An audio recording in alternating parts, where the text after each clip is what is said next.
आज हम करेंगे मॉडल प्रश्न पत्र फर्स्ट गणित कक्षा 10 बहुविकल्पीय प्रश्न। पहला क्वेश्चन है संख्या 144 के अभाज्य गुणनखंड में अभाज्य गुणनखंडों की घातों का योग क्या होगा।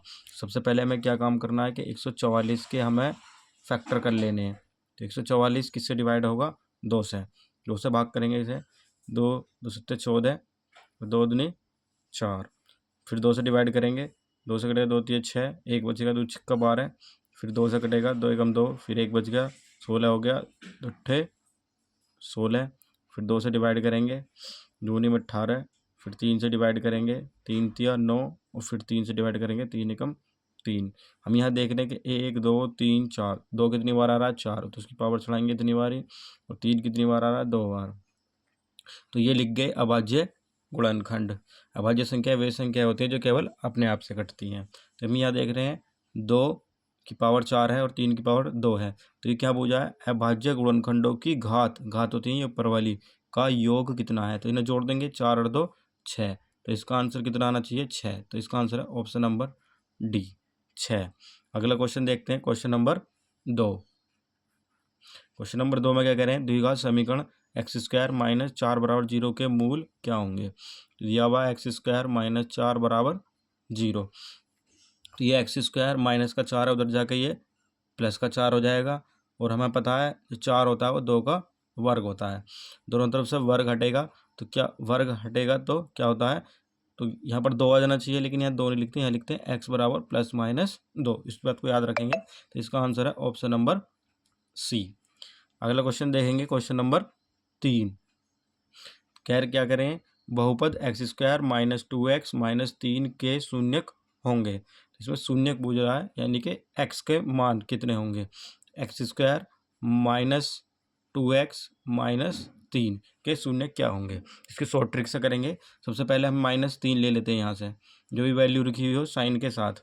तो हमें क्या करना है, 3 के गुणनखंड करने हैं, और ऐसे गुणनखंड करने के माइनस करके, ये माइनस हमें बता रहा है कि माइनस यानी घटा करके कितना आना चाहिए, 2। तो 3 एकम 3, 3 में से एक गया 2, लेकिन हमें किसके चाहिए, माइनस के। तो माइनस के बड़े रखेंगे और इसके प्लस के रखेंगे। अब हमें क्या काम करना है, बस शून्यक निकालने के लिए जो इसके शून्यक होंगे केवल हमें इसके साइन चेंज कर देने हैं। तो यहाँ पर माइनस का तो यू प्लस का हो जाएगा, प्लस का तो यू माइनस का हो जाएगा। अब ऑप्शन देख लेते हैं कौन सा आ रहा है। तो इसमें आ रहा है ऑप्शन नंबर सी। अगला क्वेश्चन देखते हैं, क्वेश्चन नंबर 4। ये करें समबाहु त्रिभुज ABC में एक समबाहु त्रिभुज बना लेंगे, समबाहु त्रिभुज जिसकी तीनों भुजाएं बराबर होती हैं।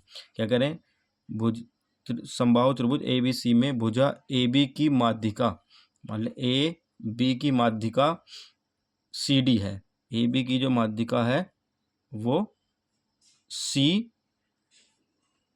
है। तब हमसे क्या कह रहे हैं कि CD का वर्ग का मान क्या होगा। तो CD का जो वर्ग होगा उसको याद रखेंगे। तो CD का वर्ग होता है वो होता है 3/4, और जो भुजा दे रखी हो उसका वर्ग। तो भुजा कितनी दे रखी है हमें, सभी में AB है, तो AB का वर्ग। तो इसका आंसर हो जाएगा ऑप्शन नंबर बी। अगला क्वेश्चन देखते हैं, क्वेश्चन नंबर 5। कह रहे हैं चित्र में बिंदुओं O को बिंदुओं A तथा B से देखने पर अवनमन कोण ज्ञात कीजिए। तो अवनमन कोण क्या होता है, यदि कोई वस्तु से ऊपर से देखते हैं किसी वस्तु को नीचे वाले को, तब अवनमन कोण किस प्रकार होता है, ये जो कोण होता है ये अवनमन कोण कहलाता है। लेकिन हमें त्रिभुज में क्या दिया हुआ है, हमें दिए हुए हैं एक तो ये वाला 60 डिग्री का कोण दिया हुआ है, तो 60 डिग्री का कोण P पर दिया हुआ है, तो इसे इस तरह से मिलाएंगे तो ये क्या होगा, ये इसके समांतर है, और ये पूरा का पूरा कोण 90 का है। तो ये 60, तो ये कितना बच गया 30, यानी P का जो अवनमन कोण कितना होगा, 30 होगा।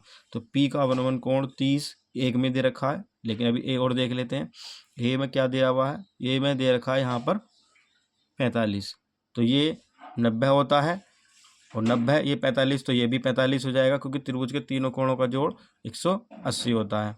तब ये 45, तो ये भी कितना हो जाएगा, 45 हो जाएगा। तो इसका आंसर कितना होना चाहिए, ए पे 45 और बी पे नहीं पी पे 30 डिग्री। तो इसका आंसर हो जाएगा ऑप्शन नंबर बी। अगला क्वेश्चन, क्वेश्चन नंबर 6। निम्नलिखित बारंबारता बंटन का बहुलक वर्ग ज्ञात कीजिए। तो बहुलक वर्ग जिसकी बारंबारता सबसे ज़्यादा होती है वही बहुलक वर्ग कहलाता है। तो इसकी बारंबारता देख रहे हैं यहाँ पर 8 सबसे ज़्यादा है, तो इस यही वर्ग क्या होगा, बहुलक वर्ग होगा। तो इसका आंसर हो जाएगा बहुलक वर्ग। बहुलक वर्ग क्या होगा इसका, 3 से 5। अगला क्वेश्चन, क्वेश्चन नंबर 7। एक आयताकार कागज 20 सेंटीमीटर क्रॉस 22 सेंटीमीटर को मोड़कर एक खोखले बेलन के आकार में बनाया जाता है, जिसकी ऊंचाई कितनी दे रखी है, 40 सेंटीमीटर है। बेलन की त्रिज्या ज्ञात कीजिए। कोई कागज कुछ इस प्रकार रहा होगा और इसकी जो ऊंचाई है वो 40 सेंटीमीटर व इसकी जो चौड़ाई है 22 सेंटीमीटर। तो जब इसको फोल्ड करा जाएगा तो ये एक वृत्त का आकार ले लेगा। तो वृत्त की जो परिधि होती है वो होती है 2πr, और जो ये परिधि का काम करेगा जो इसकी चौड़ाई है, तो इसको लिखेंगे 22। तो यहाँ से हमें क्या पूछ रहे हैं, यही पूछ रहे हैं इसकी बेलन की त्रिज्या। तो r 2 गुणा पाई का मान रखेंगे 22/7 गुणा r बराबर 22। 22 से 22 कट जाएगा, तो यहाँ पर r 7 इधर पहुँच जाएगा और 2 इसके नीचे आ जाएगा। तो ये हो जाएगा 7/2 यानी कि 3.5 सेंटीमीटर। Option number A. ये था 7वां क्वेश्चन हमारे पास। अब देखते हैं 8वां क्वेश्चन। यदि 3 cot a बराबर 4 तो sec a का मान क्या होगा। तो बता cot a 4 और 3 इसके अपोन में आ जाएगा, और कोट किसका उल्टा होता है, tan। tan बराबर क्या होता है हमारे पास, लंब बटे आधार। तो ये हो जाएगा आधार बटे लंब। और एक कॉम्बिनेशन याद रखेंगे 3 4 5। यदि इन दोनों में से लंब और आधार कुछ भी दे रखा हो तो कर्ण 5 ही निकलता है, यानी कर्ण 5 हो गया। और आधार इसमें हमें 4 दे रखा है और लंब इसमें कितना कंपेयर कर लेंगे, 3। ये लंब है, एल मतलब लंब। तो हमसे पूछा है सेक। सेक ए। सेक किसका उल्टा होता है, कोस का। और कोस हमारे पास क्या होता है, कोस होता है हमारे पास आधार बटे कर्ण।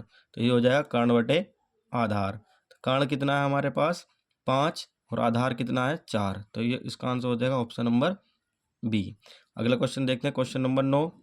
1 से 9 तक की प्राकृतिक संख्याओं का माध्य क्या होगा। तो देखते हैं 1 2 3 4 5 6 7 8 और 9।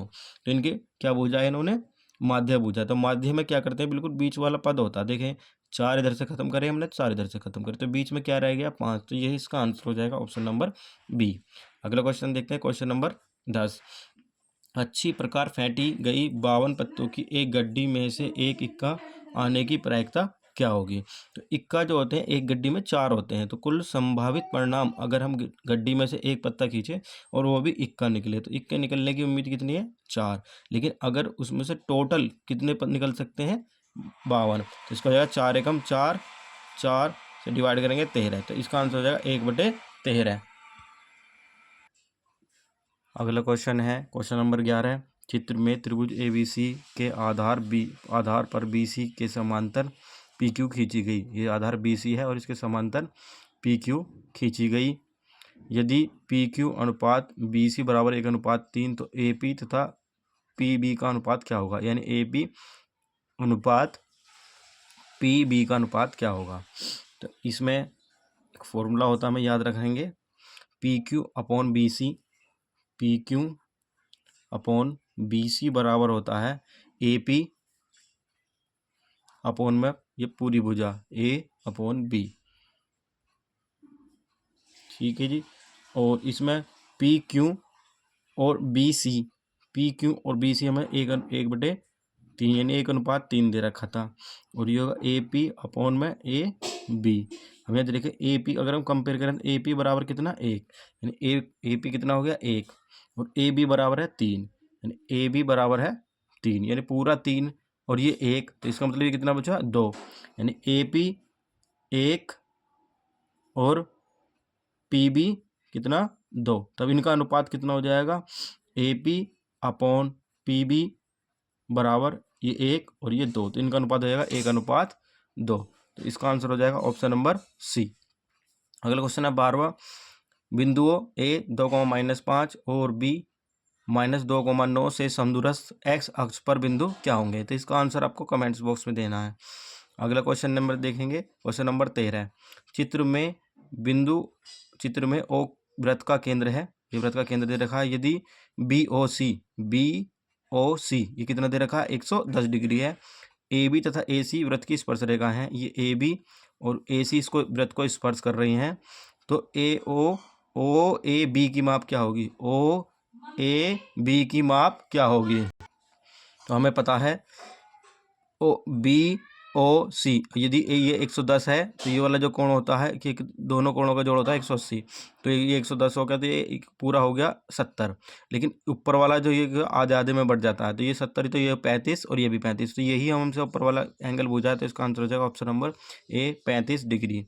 अगला क्वेश्चन देखते हैं। अगला क्वेश्चन है हमारे पास cos स्क्वायर थीटा बराबर 1/2, तो साइन स्क्वायर थीटा का मान इन्होंने पूछा है। क्वेश्चन नंबर 14, जबकि कोस स्क्वायर थीटा, जबकि साइन स्क्वायर थीटा का मान जो होता है कोस के पदों में वो होता है 1 माइनस कोस स्क्वायर थीटा, जबकि 1 माइनस कोस स्क्वायर थीटा की वैल्यू में दे रखी है कितनी है 1/2, तो 1 में से आधा गया तो क्या बच रहा है आधा, यानी कि साइन स्क्वायर थीटा का मान क्या हो जाएगा 1/2।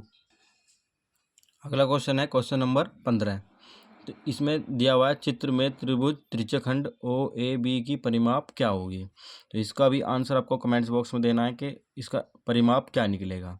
अगला क्वेश्चन है क्वेश्चन नंबर 16, यदि एक समांतर श्रेणी का सारवांतर -4 तथा 10 व पद -8 है तो श्रेणी का प्रथम पद क्या होगा।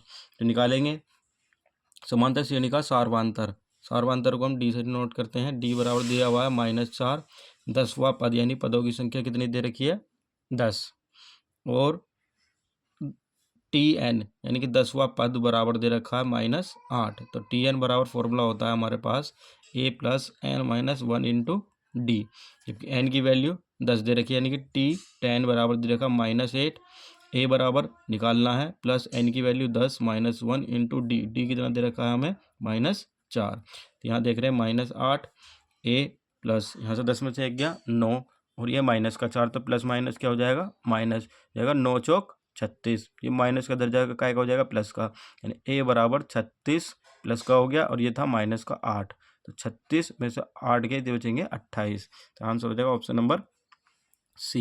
अगला क्वेश्चन है क्वेश्चन नंबर 17, 156 के अभाज्य गुणनखंड करने हैं हमें। तो 156 के अभाज्य गुणनखंड करेंगे, 2 × 7 = 14, 2 × 8 = 16, फिर 2 से काटेंगे, 2 × 3 = 6, 1 बच गया, 2 × 9 = 18, 3 से काटेंगे, 3 × 1 = 3, 3 × 3 = 9, फिर 13 से काटेंगे, 13 × 1 = 13, तो ये हो जाएगा 2 1 2 बार है और 3 × 13, तो इसका आंसर हो जाएगा ऑप्शन नंबर B।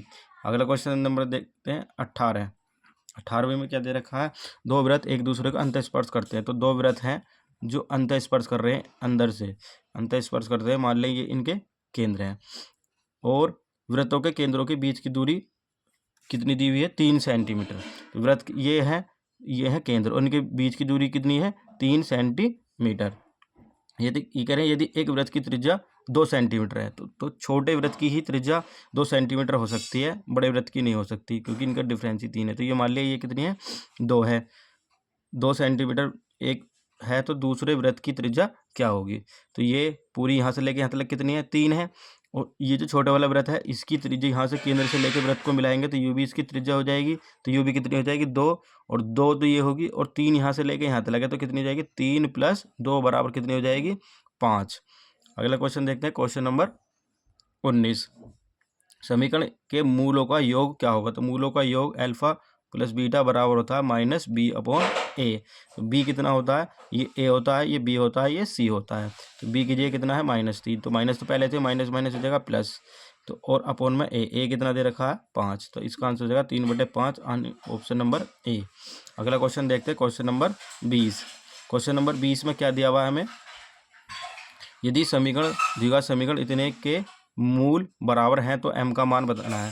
तो समीकरण के जब मूल बराबर होते हैं कंडीशन होती है b² = 4ac, a ये है, b ये है और c ये है। तो b की वैल्यू कितनी होती है -12 दी हुई है, का वर्ग करेंगे बराबर 4, a की वैल्यू कितनी है 3 और गुणा c कितना है m है, तो 4 ये 12 का वर्ग कितना हो जाएगा 144 प्लस के, और 4 × 12 गुणा m, तो 12 से 12 बार कट जाएगा ये, तो m की वैल्यू कितनी आ जाएगी 12, तो आ जाएगा ऑप्शन नंबर A।